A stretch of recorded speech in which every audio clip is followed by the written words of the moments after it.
विद्यार्थी मित्रों, good morning. आज हम जब मैंने पहली पुस्तक खरीदी सीखेंगे। लेखक है धर्मवीर भारती। धर्मवीर भारती का जन्म 25 दिसंबर 1926 को इलाहाबाद में हुआ था। इलाहाबाद विश्वविद्यालय से उन्होंने एमए पीएचडी की उपाधि प्राप्त की। वहाँ हिंदी विभाग के प्राध्यापक नियुक्त हुए।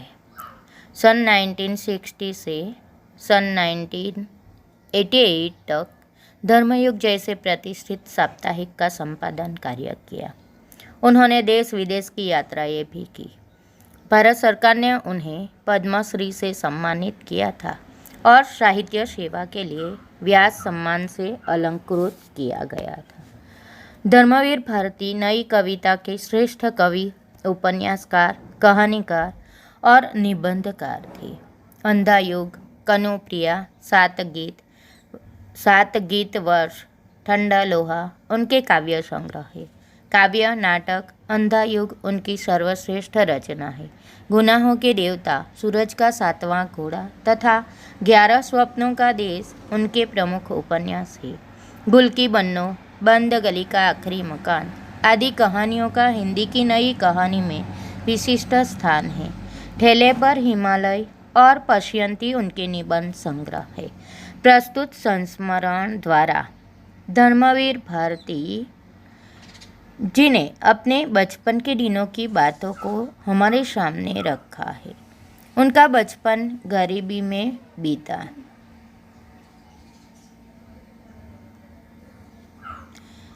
लेकिन उनको पढ़ने का बड़ा शौक था। स्कूल में से 2 किताबें मिली तो पिताजी ने अपनी अलमारी में जगह देकर लेखक की अपनी लाइब्रेरी बना दी। वहाँ से लेखक को किताबें इकट्ठी करने की धुन सवार हो गई। माँ ने पिक्चर देखने के लिए 2 रुपये दिए थे, लेकिन लेखक का मन पलट जाता है और वे पुस्तक की दुकान में से 10 आने की देवदास नाम की पुस्तक खरीदते हैं। लेखक ने अपने पैसों से खरीदी हुई वह पहली किताब थी। इस पाठ में लेखक ने जीवन में पुस्तकों के महत्व पर प्रकाश डाला है। विद्यार्थी मित्रों, यहाँ पर एक लाइन अंडरलाइन कीजिए। लेखक ने खरीदी हुई पहली पुस्तक का नाम क्या था? तो लेखक ने 10 आने की देवदास नाम की पुस्तक खरीदी। यह पुस्तक उसकी खरीदी हुई पहली किताब थी। दूसरा प्रश्न एक पूछा जाता है, माँ ने लेखक को कितने रुपये दिए, क्यों? तो माँ ने लेखक को पिक्चर देखने के लिए 2 रुपये दिए, लेकिन उसका मन पलट गया और वे पुस्तक की दुकान में जाकर 10 आने की देवदास नाम की पुस्तक खरीदकर ले आए। बचपन की बात है। उस समय आर्य समाज का सुधारवादी आंदोलन पूरे जोश में था। मेरे पिता आर्य समाज रानी मंडी के प्रधान थे और माँ ने स्त्री शिक्षा के लिए आदर्श कन्या पाठशाला की स्थापना की थी। अंडरलाइन कीजिए। लेखक के पिता आर्य समाज खाली जगह के प्रधान थे। माँ ने स्त्री शिक्षा के लिए खाली जगह कन्या पाठशाला की स्थापना की थी। तो लेखक के पिता जब वे छोटे थे तब आर्य समाज सुधारवादी आंदोलन जोर पर चल रहा था। उनके पिता आर्य समाज रानी मंडी के प्रधान थे। माँ ने स्त्री शिक्षा के लिए आदर्श कन्या पाठशाला की स्थापना की थी। पिता की अच्छी खासी नौकरी थी। बर्मा रोड बन रही थी, तब बहुत कमाया था उन्होंने। लेकिन मेरे जन्म के पहले ही गांधी जी के आह्वान पर उन्होंने सरकारी नौकरी छोड़ दी थी। यह लाइन भी अंडरलाइन कीजिए। 1 मार्क्स के प्रश्न में पूछा जाता है कि लेखक के पिता ने सरकारी नौकरी छोड़ दी, क्योंकि वैकल्पिक प्रश्न के रूप में आपको पूछा जाता है, क्योंकि गांधी जी ने उसके लिए आह्वान किया था।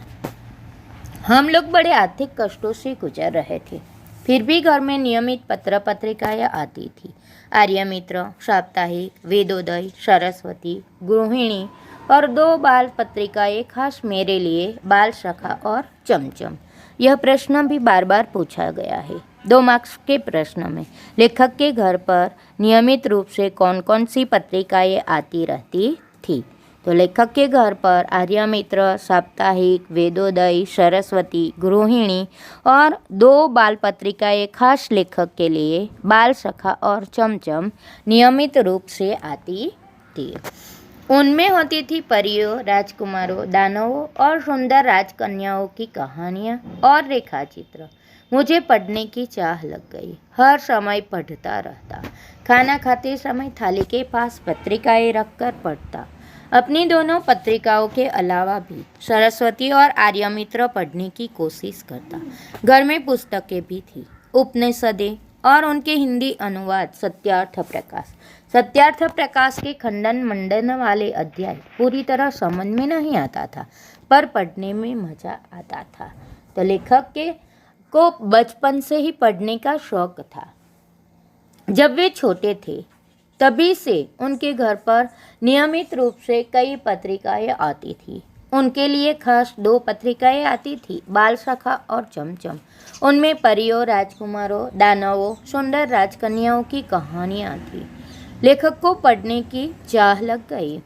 वह खाना खाते समय भी थाली के पास पत्रिकाएं रखकर पढ़ता रहता। दोनों पत्रिकाओं के अलावा भी वह सरस्वती और आर्यमित्र पढ़ने की कोशिश करता। उपनिषद का अनुवाद, हिंदी अनुवाद सत्यार्थ प्रकाश था। सत्यार्थ प्रकाश के जो खंडन मंडन वाले लोग यानी विरोध किया हुआ जो अध्याय था उसे पढ़ने में समझने में कठिनाई होती थी, फिर भी लेखक को यह पढ़ने में मजा आता था। मेरी प्रिय पुस्तक थी स्वामी दयानंद सरस्वती की जीवनी। यह प्रश्न भी बार बार पूछा जाता है, लेखक की प्रिय पुस्तक कौन सी थी?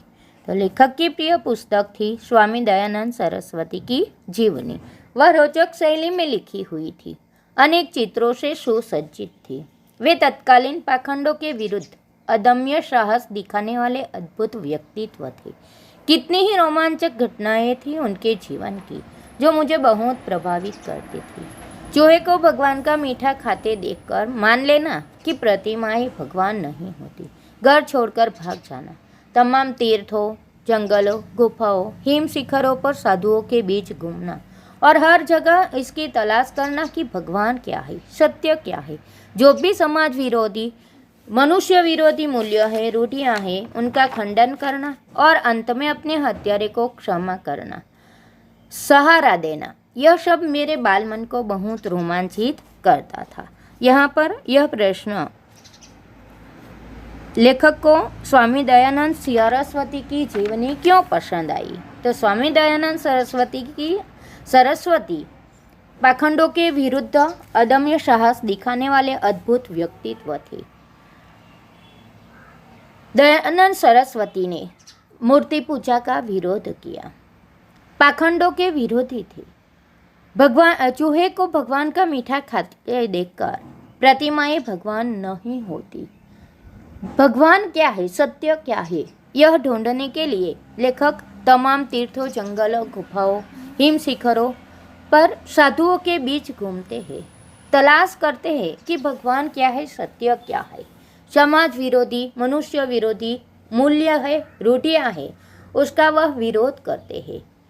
उससे लेखक ऐसे अदम्य साहस दिखाने वाले दयानंद सरस्वती से प्रभावित हो गए थे और उसी कारण उनकी प्रिय पुस्तक स्वामी दयानंद सरस्वती की जीवनी थी।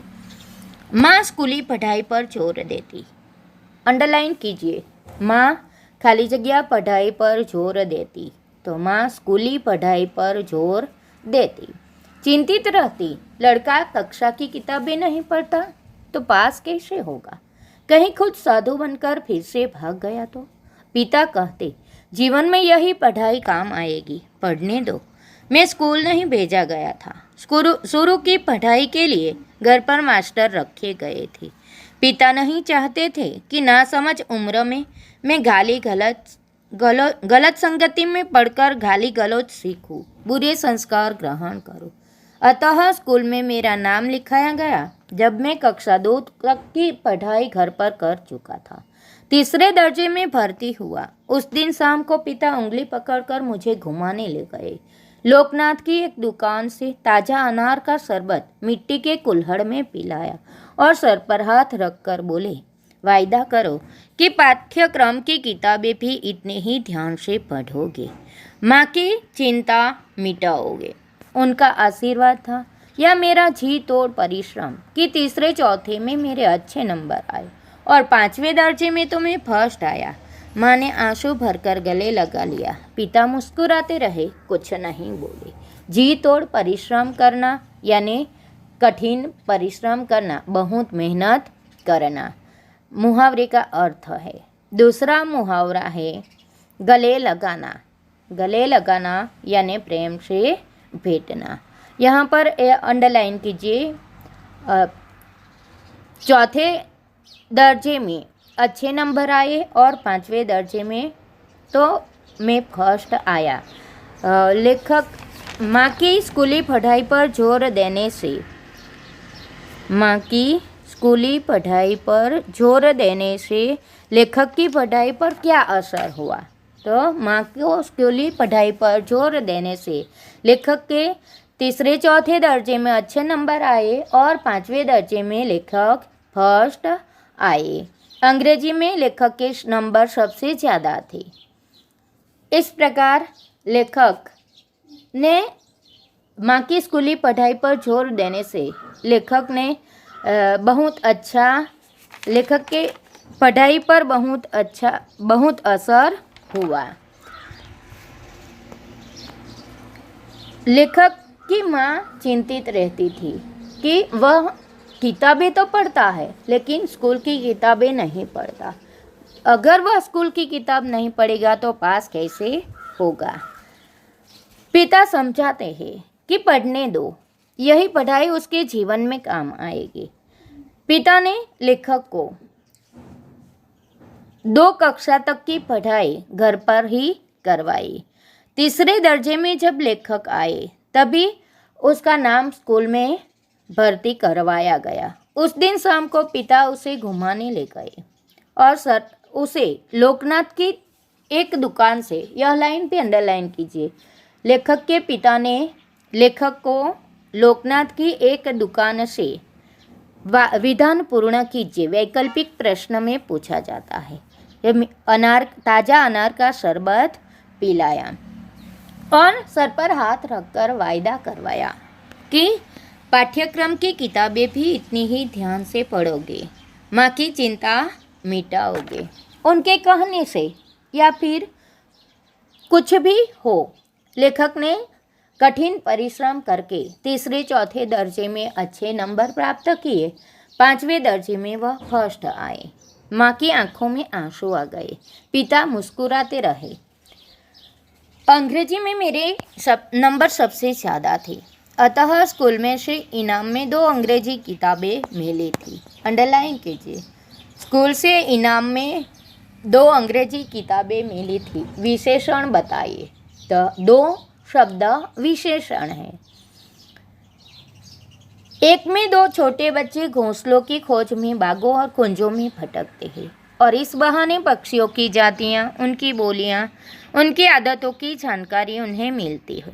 दूसरी किताब थी थ्रस्टी द रग, जिसमें पानी की कथाएं थी।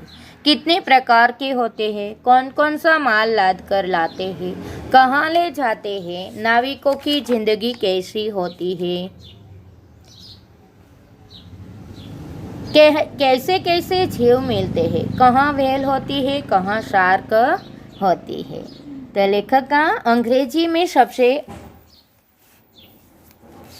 में सबसे ज़्यादा नंबर थे, अतः स्कूल से उन्हें 2 अंग्रेजी किताबें इनाम में मिली। एक में 2 छोटे बच्चे घोंसले की खोज में इधर उधर भटकते हैं और इस बहाने उसे पक्षियों की जातियाँ, उनकी बोलियाँ, उनकी आदतों की जानकारी मिलती थी। दूसरी किताब थी थ्रस्टी द रग। यह पैराग्राफ अंडरलाइन कीजिए। लेखक को अंग्रेजी में सबसे अधिक अंक आने पर इनाम में मिली 2 पुस्तकें कौन सी थी, उनसे लेखक को क्या जानकारी प्राप्त हुई। दूसरी किताब थी तृष्टि द रग, जिसमें पानी की कथाएं थी। जहाज कितने प्रकार के होते थे, जहाज में कौन कौन सा माल लाद कर लाते थे, कहाँ ले जाते थे, नाविकों की जिंदगी कैसी होती है, कैसे कैसे जीव समुद्र में उसे मिलते हैं, कहाँ वेल होती है, कहाँ शार्क होती है, यह सब जानकारी उन्हें दूसरी पुस्तक तृष्टि द रग से मिली। इन दो किताबों ने एक नई दुनिया का द्वार मेरे लिए खोल दिया। पक्षियों से भरा मेरा आकाश और रहस्यों से भरा समुद्र। पिता ने अलमारी में एक खाने में अपनी चीजें हटाकर जगह बनाई और मेरी दोनों किताबें उस खाने में रखकर कहा, आज से यह खाना तुम्हारी अपनी किताबों का, यह तुम्हारी लाइब्रेरी है। यहाँ से आरंभ हुई उस बच्चे की लाइब्रेरी। आप पूछ सकते हैं कि किताबें पढ़ने का शौक तो ठीक, किताबें इकट्ठी करने की सनक क्यों सवार हुई। उसका कारण भी बचपन का एक अनुभव है। इलाहाबाद भारत के विख्यात शिक्षा केंद्रों में एक रहा है। ईस्ट इंडिया कंपनी द्वारा स्थापित पब्लिक लाइब्रेरी से लेकर महामना मदन मोहन मालवीय द्वारा स्थापित भारती भवन तक अपने मोहल्ले में एक लाइब्रेरी थी, हरि भवन। स्कूल से छुट्टी मिली कि मैं उसमें जाकर अध्ययन करता।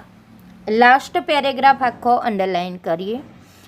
इलाहाबाद भारत के प्रख्यात शिक्षा केंद्रों में एक कौन सा है, तो इलाहाबाद।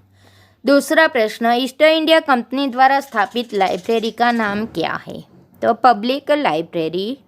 महामना मदन मोहन मालवीय द्वारा स्थापित लाइब्रेरी कौन सी है, भारती भवन। लेखक के मोहल्ले में कौन सी लाइब्रेरी थी, तो हरि भवन। लेखक को बचपन से पढ़ने का शौक तो था ही, लेकिन जब से उसे 2 किताबें इनाम में मिली तब उसके पिता ने अलमारी में अपने चीज़ें हटाकर जगह बना दी और लेखक की दोनों किताबें रखकर उसे कहा, यह खाना तुम्हारा अपनी किताबों का, यह तुम्हारी लाइब्रेरी है। यहाँ से लेखक को पुस्तकें इकट्ठी करने का शौक भी लग गया। लेखक को बचपन से पढ़ने का शौक था। वे स्कूल से आते ही अपने मोहल्ले में आई हुई हरिभवन नामक लाइब्रेरी में जाकर अध्ययन करते रहते थे। इस प्रकार लेखक को बचपन से पढ़ने का शौक था। स्कूल से मिलने पुस्तक इनाम में मिलने पर उन्हें पुस्तकें इकट्ठी करने का शौक भी हो गया।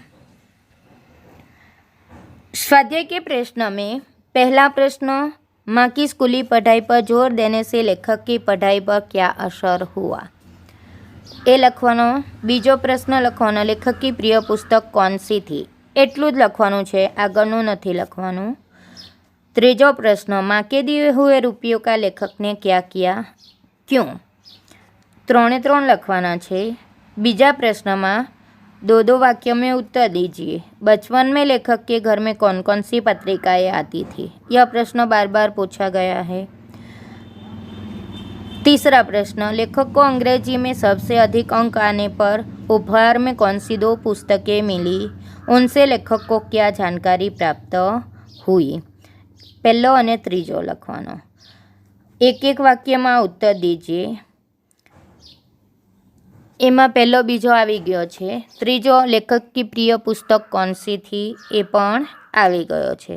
एटले पहलो 1 लखवानो, लेखक को बचपन से क्या शौक था, बस 1 ज लखवानो छे।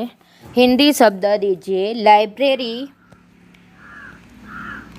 लाइब्रेरी का हिंदी शब्द ग्रंथालय। थिएटर, चलचित्रघर अथवा तो सिनेमाघर। पिक्चर, चलचित्रघर।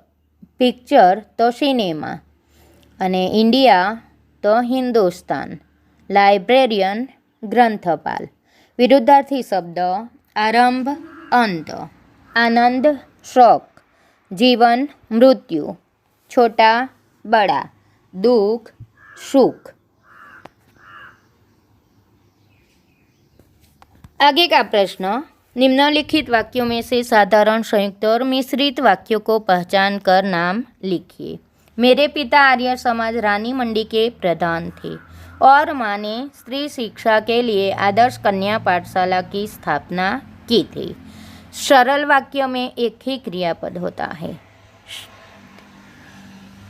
संयुक्त वाक्य में एक से अधिक वाक्य होते हैं। संयोजक और, अथवा, तथा आदि होते हैं। मिश्रित वाक्य में एक वाक्य मुख्य होता है, उसके आधार पर अन्य वाक्य होते हैं। तो यहाँ पर पहला वाक्य है, यह संयुक्त वाक्य है। दूसरा वाक्य, माँ स्कूली पढ़ाई पर जोर देती थी। कौन सा वाक्य है? साधारण वाक्य। जल्दी जल्दी घर लौट आया और 2 रुपये में से 1 रुपये 6 आना माँ के हाथ में रख दिए। संयुक्त वाक्य। उनका आशीर्वाद था या मेरा जी तोड़ परिश्रम के तीसरे चौथे में मेरे अच्छे नंबर आए और 5वें में मैं फर्स्ट आया। यह वाक्य मिश्रित है। उस साल इंटरमीडिएट पास किया था। यह वाक्य साधारण है। संधि विग्रह कीजिए। वीर वत्ता उचित, वीरोचित। उसी प्रकार देव वत्ता उचित, देवोचित। रमा वत्ता ईश, रमेश અને सूर वत्ता ईश, सुरेश। तो विद्यार्थी मित्रों, यह प्रश्न आपको नोटबुक में लिखना है। अब हम देखते हैं समास। समास हमने संस्कृत भाषा में समास किए हैं, तो उसी समास के अनुसार ही यह समास भी पहचानना है। यहाँ हिंदी में हमें अव्ययी भाव समास, कर्मधारय समास, द्विगु समास और द्वंद्व समास। अव्ययी भाव समास जो होता है उसमें पहला पद अव्ययी होता है और पूरा सामासिक शब्द क्रिया विशेषण के रूप में होता है। ऐसे सामासिक पद को अव्ययी भाव समास कहते हैं। जैसे कि यथाशक्ति, प्रतिदिन। यथाशक्ति में यथा अव्यय है, प्रतिदिन शब्द में प्रति अव्यय है। आजीवन, आजीवन में आ यह अव्यय है। उसी प्रकार नीचे दिए गए उदाहरण देखिए। यथाविधि, यथामति, यथोचित, आमरण, प्रतिवर्ष, बेफाम, प्रत्येक, प्रतिपल, प्रत्यक्ष आदि अव्ययी भाव समास के उदाहरण है। कर्मधारय समास। कर्मधारय समास में पूर्व पद विशेषण होता है जो उत्तर पद का विशेषण बताता है, यानी विशेषण विशेष्य से जुड़े हुआ पद होता है। जैसे कि महापुरुष, महान पुरुष, पुरुष पर कैसा? महान। पकवान, पका हुआ अन्न। महाविद्यालय, विद्यालय पण महान, बड़ा। महायुद्ध, महावीर। सुविचार, विचार पण अच्छा विचार, सुलोचना, सुंदर है लोचन।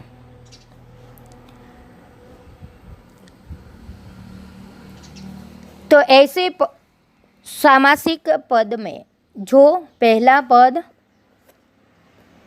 विशेषण होता है उसे कर्मधारय समास कहते हैं। कभी कभी उपमान का संबंध भी होता है, जैसे कि देहलता, ग्रंथ रत्न, स्त्री रत्न आदि। तीसरा समास है द्विगु समास। द्विगु समास में समस्त पद का पहला शब्द संख्यावाचक होता है। जैसे कि अभी हमारी हिंदी की एग्ज़ाम में लास्ट क्वेश्चन व्याकरण विभाग का था, तिरंगा। यह द्विगु समास है। तीन रंगों का समाहार। त्रिकाल, तीन कालों का समूह। पंचामृत, पांच अमृतों का समूह। नवरात्रि, नव रात्रियों का समूह। त्रिलोक, तीन लोकों का समूह। नवग्रह, तो नव ग्रहों का समूह। चौराहा, तो चार राहों का समूह। सप्ताह, 7 दिनों का समूह। त्रिवेणी, 3 वेणियों का समूह। यानी पहला पद संख्यावाचक होता है। उसी प्रकार द्वंद्व समास, तो द्वंद्व समास में दोनों पद प्रधान होते हैं। सामासिक पद का विग्रह करते समय और अथवा, तथा, या आदि संयोजक का प्रयोग किया जाता है। जैसे कि माता पिता, तो माता और पिता। भाई बहन, भाई और बहन। धर्म धर्म, धर्म या अधर्म। छोटा बड़ा, छोटा या बड़ा। ठंडा गरम, ठंडा या गरम। लाभालाभ, लाभ हो या अलाभ। गुण दोष, गुण या दोष। तो ऐसे सामासिक पद को द्वंद्व समास कहा जाता है। तो विद्यार्थी मित्रों, यहाँ पर हमारा यह लेक्चर पूर्ण होता है। घर पर रहिए, सुरक्षित रहिए। जय हिंद, जय भारत।